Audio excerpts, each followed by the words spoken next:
जय हिंद। कैसे हैं आप सब। हमारे YouTube channel GS with me में आप सभी का स्वागत है। फिर से हमने पिछले क्लासेस में पढ़ा था उपराष्ट्रपति। उपराष्ट्रपति से संबंधित जितने भी टर्म्स थे हमने सारे के सारे पढ़ लिए थे। उसके बाद हमने पढ़ा था एक टर्म बहुमत। बहुमत किसे कहते हैं, कितने प्रकार का होता है, ये भी सारा हमने पढ़ लिया था। इसके बाद हमें पढ़ना है भारत में प्रधानमंत्री और मंत्री परिषद। भारत में प्रधानमंत्री और मंत्री परिषद, ठीक है। देखिए आर्टिकल 75 के तहत जो राष्ट्रपति होते हैं, राष्ट्रपति जो होते हैं पीएम की नियुक्ति करते हैं। पीएम की नियुक्ति मतलब आर्टिकल 75 के तहत जो राष्ट्रपति होते हैं प्रधानमंत्री की नियुक्ति करते हैं। और राष्ट्रपति जो होते हैं पुनः राष्ट्रपति पीएम के सलाह पर, प्रधानमंत्री के सलाह पर, ये एक पॉइंट नोट कर लीजिएगा, सलाह पर अन्य मंत्रियों की नियुक्ति करते हैं। अन्य मंत्रियों की नियुक्ति करते हैं।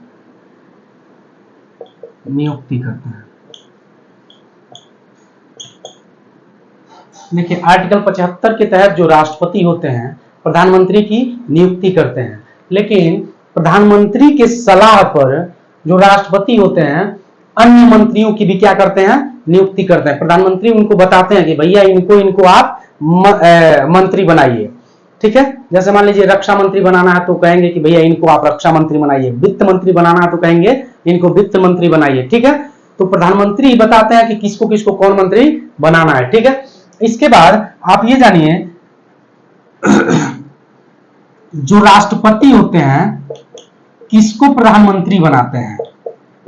राष्ट्रपति जो होते हैं प्रधानमंत्री किसको बनाते हैं, तो बहुमत लोकसभा में बहुमत प्राप्त दल के नेता को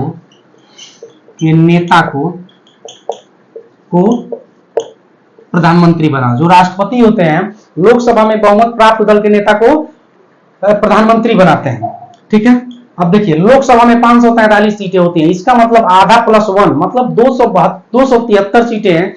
जो भी पार्टी ला देगी वो क्या कर देगी, उसका बहुमत का सरकार बन जाएगा। मतलब भाजपा हो गया चाहे कांग्रेस हो गया, इन दोनों में से अगर कोई भी पार्टी 273 सीट ला देता है तो इसका सरकार बन जाएगा। और उन्हीं जो सांसद होते हैं इन्हीं सांसदों में से किसी को क्या कर दिया जाता है, प्रधानमंत्री बना दिया जाता है। हालांकि जो प्रधानमंत्री बनता है उसका दबदबा थोड़ा ज्यादा होता है, ठीक है। उसका दबदबा क्या होता है, थोड़ा ज्यादा होता है। दूसरा पॉइंट नोट कर लीजिए, जो मंत्री होते हैं राष्ट्रपति के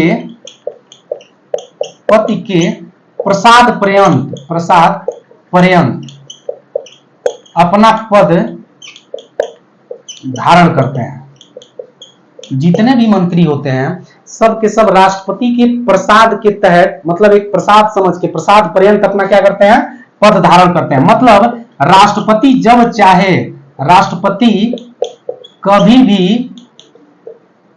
राष्ट्रपति जो है कभी भी उनको उनके पद से हटा सकता है। मतलब राष्ट्रपति जब चाहे मंत्रियों को उनके पद से क्या कर सकते हैं, हटा सकते हैं। हालांकि इसमें प्रधानमंत्री की सलाह जरूरी होती है, लेकिन राष्ट्रपति जब किसी भी मंत्री को उनके पद से हटाते हैं तो उसका कारण नहीं बता सकते। कारण पूछने का अधिकार नहीं है भैया, कोई कारण नहीं है, कोई इसमें आधार नहीं है आपको हटाने का, किसी भी आधार की जरूरत नहीं होती है, ठीक है। उसके इस हिसाब से उनके पद से, हालांकि पीएम की क्या, प्रधानमंत्री की सलाह के हिसाब से, प्रधानमंत्री की सलाह पर ही हटा सकते हैं, ठीक है। एक चीज पढ़ लीजिए, एक उत्तरदायित्व का सिद्धांत। तीसरा पॉइंट ये पढ़ लीजिए,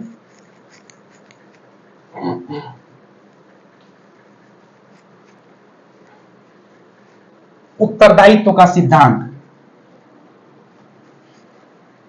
उत्तरदायित्व का सिद्धांत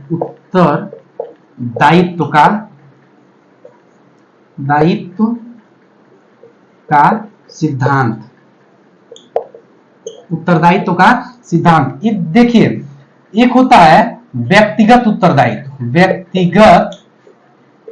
उत्तरदायित्व, एक होता है सामूहिक उत्तरदायित्व। सामूहिक उत्तरदायित्व होता है, ये उत्तरदायित्व है। ये आर्टिकल 75 2 के तहत होता है, ये आर्टिकल 75 3 के तहत होता है। 75 3 के तहत व्यक्तिगत उत्तरदायित्व का मतलब ये होता है जितने भी मंत्री होते हैं, जितने भी मंत्री होते हैं व्यक्तिगत रूप से राष्ट्रपति के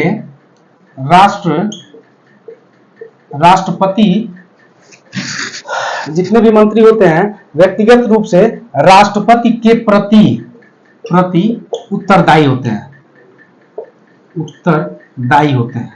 जो मंत्री होते हैं व्यक्तिगत रूप में क्या होते हैं, राष्ट्रपति के प्रति उत्तरदायी होते हैं। जबकि वही मंत्री परिषद जो होता है, मंत्रियों को, सारे मंत्रियों को मिला के मंत्री परिषद बनता है। मंत्री परिषद हम बताएंगे आगे आपको। मंत्री परिषद सामूहिक रूप से लोकसभा के प्रति उत्तरदायी होता है। किसके प्रति उत्तरदायी होता है, लोकसभा के प्रति। इस पे बहुत शानदार क्वेश्चन बनाता है। मंत्रिपरिषद उत्तरदायी होता है किसके प्रति, अब 4 ऑप्शन दे देगा तो लोकसभा के प्रति। संसद के प्रति उत्तरदायी नहीं होता, राज्यसभा के प्रति उत्तरदायी नहीं होता है, लोकसभा के प्रति उत्तरदायी होता है, ठीक है। जबकि वही जो व्यक्तिगत मंत्री होते हैं वो लोकसभा के प्रति उत्तरदायी नहीं होते हैं, व्यक्तिगत रूप से राष्ट्रपति के प्रति उत्तरदायी होते हैं। कौन, मंत्री, ठीक है। इसके बाद हम नेक्स्ट पढ़ते हैं, जो प्रधानमंत्री होते हैं और अन्य मंत्री होते हैं,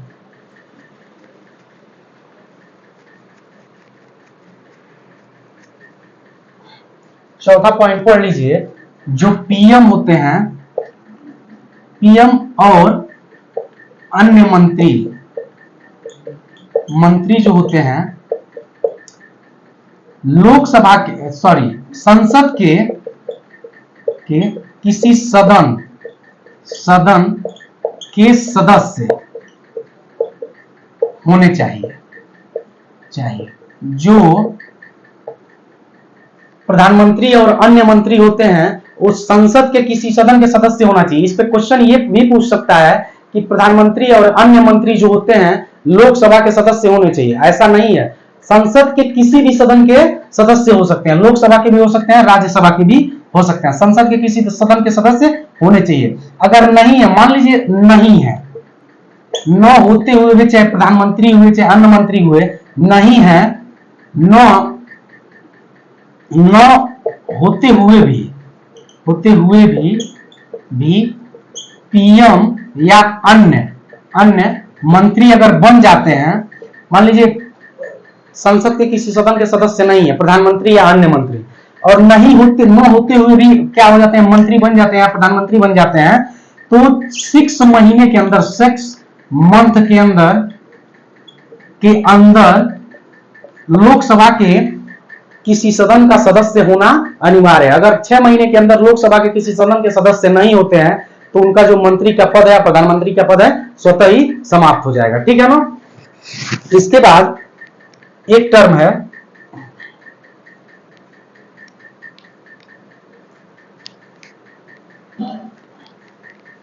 जो मंत्री होते हैं, 5वां टर्म पढ़ लीजिए। मंत्री होते हैं, मंत्रियों को राष्ट्रपति द्वारा तीसरी अनुसूची के तहत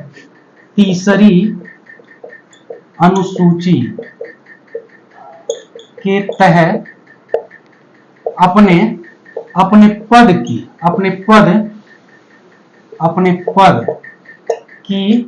पद की गोपनीयता का शपथ दिलाया जाता है। मतलब राष्ट्रपति द्वारा जितने भी मंत्री होते हैं सभी मंत्रियों को तीसरी अनुसूची के तहत उनके पद की गोपनीयता का शपथ दिलाया जाता है। मान लीजिए रक्षा मंत्री हैं, अगर उनके पद की जो गोपनीय, मान लीजिए रक्षा मंत्री हैं, उनको सारी जगह पता है कि हमारा परमाणु हथियार कहाँ रखा हुआ है, हमारे जितने भी मिसाइल समूह कहाँ रखे हुए हैं, सारी हमारी जो मेन हथियार हैं रॉकेट है, लॉन्चर है, ये सब का सब कहां रखा गया है, जो रक्षा मंत्री हैं उनको पता है। मान लीजिए अगर ये चीज अगर भारत में सभी लोगों को पता हो जाए तो क्या कोई ना कोई यूट्यूब पे डाल देगा, इससे चाइना को पता चलेगा। अब चाइना, जब चाइना भारत से युद्ध होगा तो चाइना आर्मी पे आक्रमण नहीं करेगा, सीधे सीधे उस स्थान पे आक्रमण करेगा जहां पे हमारे हथियार रखे हुए हैं, ठीक है। तो इसलिए उनको ये शपथ दिलाया जाता है कि आप अपने मतलब जिस विभाग का मंत्री आपको बनाया गया उससे संबंधित कोई भी सूचना आप बाहर नहीं करेंगे, इसका शपथ दिलाया जाता है उनको, ठीक है ना। उसके बाद जो मंत्री होते हैं, 6 पॉइंट नोट कर लीजिए। मंत्रियों के वेतन और भत्ते, जो मंत्री होते हैं इनके वेतन और भत्ते जो होते हैं संसद के विधि द्वारा निर्धारित किए जाते हैं, विधि द्वारा निर्धारित किए जाते हैं। जो मंत्री होते हैं इनका वेतन और जो भत्ता होता है संसद अपने विधि के द्वारा निर्धारित की जाती है कि मंत्रियों का वेतन और भत्ता कितना होगा। जब तक संसद ऐसा नहीं करती है तब तक दूसरी अनुसूची के अनुसार, दूसरी अनुसूची में सूची के अनुसार उनको उनका वेतन और भत्ता मिलता रहेगा, ठीक है। एक पॉइंट और जान लीजिए, 7वां पॉइंट आर्टिकल 88, आर्टिकल 88, ठीक है।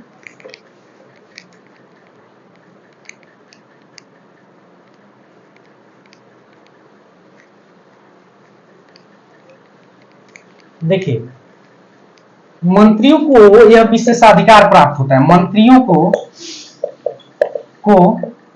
को आर्टिकल 88 के तहत मंत्रियों को यह विशेषाधिकार होता है। क्या होता है? विशेषाधिकार होता है। मंत्रियों को क्या होता है? यह विशेषाधिकार होता है जिसके तहत प्रत्येक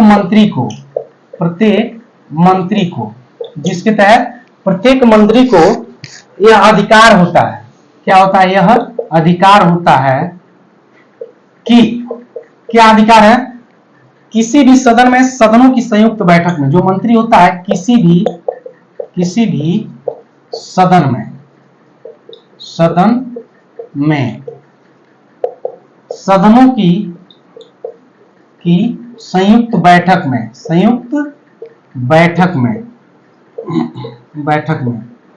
सदनों की संयुक्त बैठक में संसद की किसी भी समिति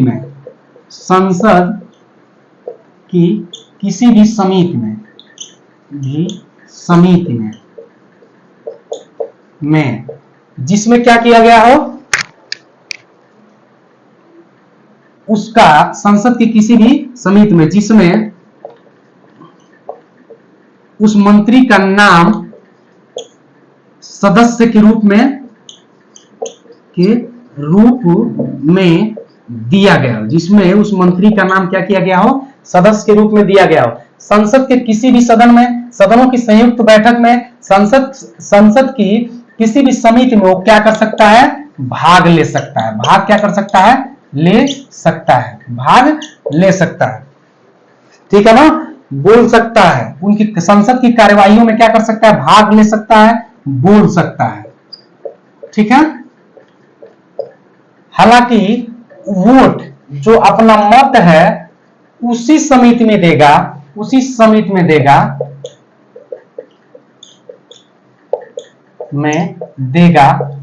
मंत्री जहां पे उसकी सदस्यता है, जहां का जिस सदन का क्या है, जहां का वो सदस्य है, ठीक है। मतलब जो मंत्री होते हैं उनको एक आर्टिकल 88 के तहत एक विशेषाधिकार प्राप्त होता है। क्या प्राप्त होता है? किसी भी सदन में, संसद के किसी भी सदन में, सदनों की किसी भी संयुक्त बैठक में, उसके बाद संसद की किसी भी समिति में जिसमें उसका नाम सदस्य के रूप में दिया गया हो, वो बोल सकता है, उसकी कार्यवाहियों में क्या कर सकता है? भाग ले सकता है। कौन? मंत्री। हालांकि वो वोटिंग या मत उसी समिति में कर सकता है जिस समिति का वो क्या हो? सदस्य हो, ठीक है। इसके बाद हम पढ़ेंगे प्रधानमंत्री के बारे में कुछ विशेषताएं पढ़ेंगे, ठीक है। आज के लिए इतना ही, थैंक यू।